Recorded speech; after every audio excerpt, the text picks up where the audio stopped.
Hey, what's going on, guys? Welcome back to the GM. It is your guy, Boulanger. And up next on the GM, do the Baltimore Ravens and Lamar Jackson have a Week 12 curse? Do me a quick favor, hit like. If it is your first time checking out the GM, hit subscribe. Also hit the notification bell so that you get updates when we upload new content. Let's talk about it. So happy Thanksgiving to all you guys, man. Anybody who celebrates Thanksgiving, hope you guys enjoy all the turkey, ham, mac and cheese, potato salad, dressing, pies, sweet potato, of course, over pumpkin for sure. I better quit talking. I'm making myself hungry, but I hope you guys enjoy your Thanksgiving, man. Hope you guys watch a lot of football, and most importantly, man, I hope you guys enjoy your families for sure. But let's get into this conversation real quick.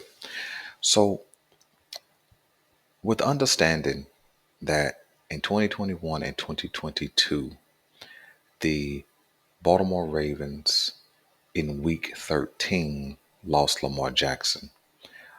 In 2021, I think it was to the Pittsburgh Steelers, and then in 2022, it was to the Denver Broncos. Now, this is not week 13, this is week 12. But in 2021 and 2022, Lamar Jackson went down in the 12th game.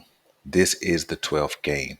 The only difference is we had bye weeks in week 8 and week 10 in the previous years, and our bye week is not until week 13 this year.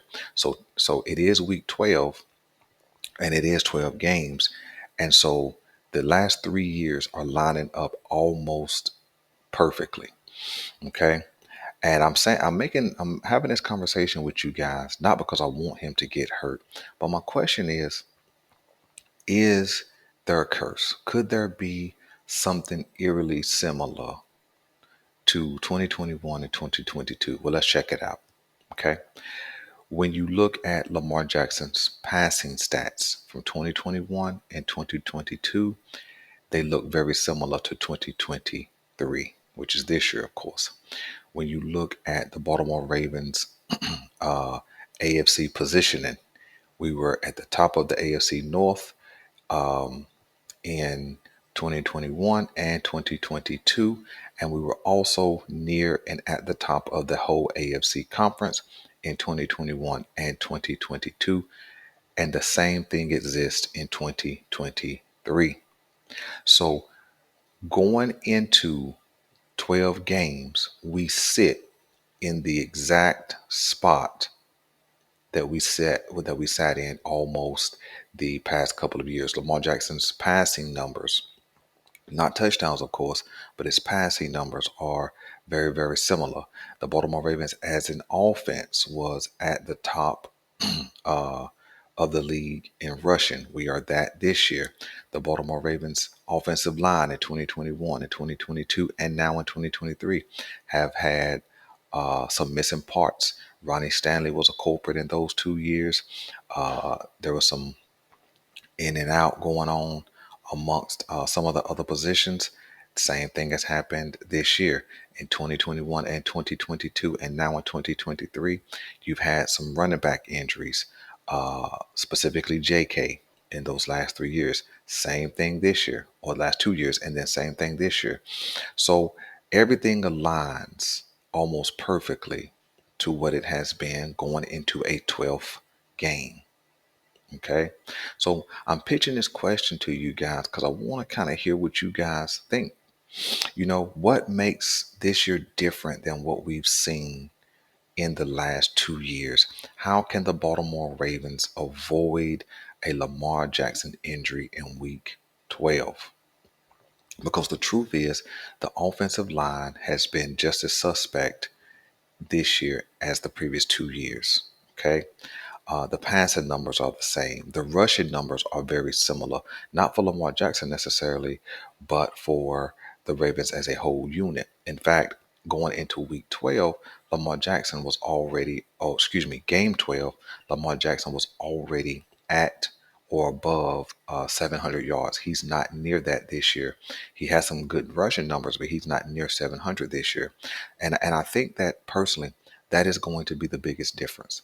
Lamar has not taken the same kind of pounding that he has taken in 2021 and also in 2022.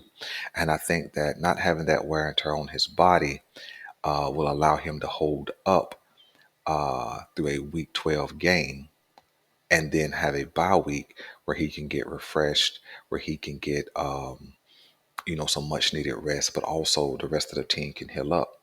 And so I think that maybe not a curse, but I think maybe the Baltimore Ravens had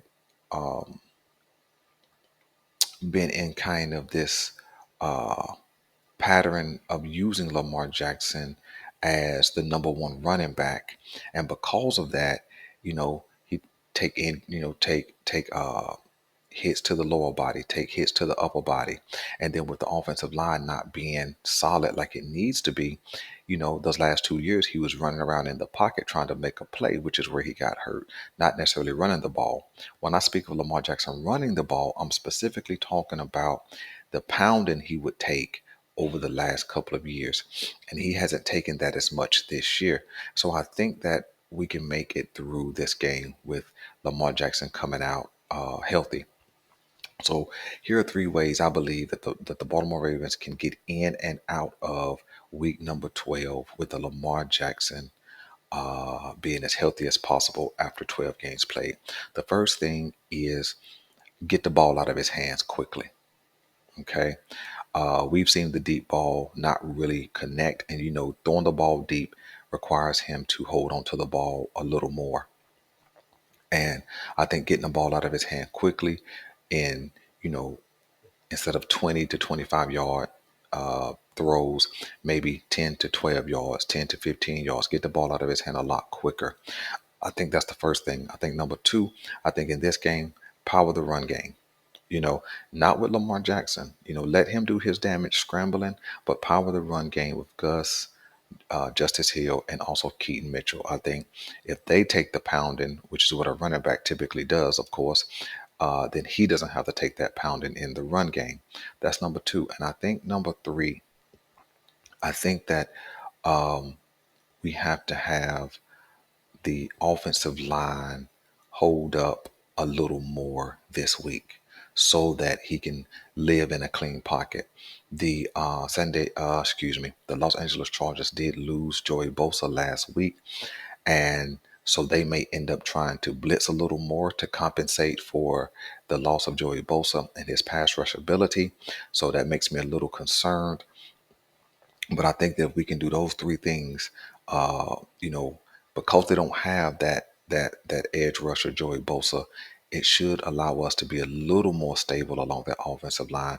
If we can power that run game, I'm talking about 30 to 35 carries in this contest, and then quick passes. I think that we can keep Lamar Jackson mostly clean, and we can get out of this game with a healthy Lamar Jackson. You guys, holler back at me uh, and let me know what you guys think about how we can get in and out of this game with a healthy Lamar Jackson, because all the things line up very similar. In fact, I believe in last year's season we were 8-3 going into the 12th game, just like we are this year. So there's a lot of symmetry involved.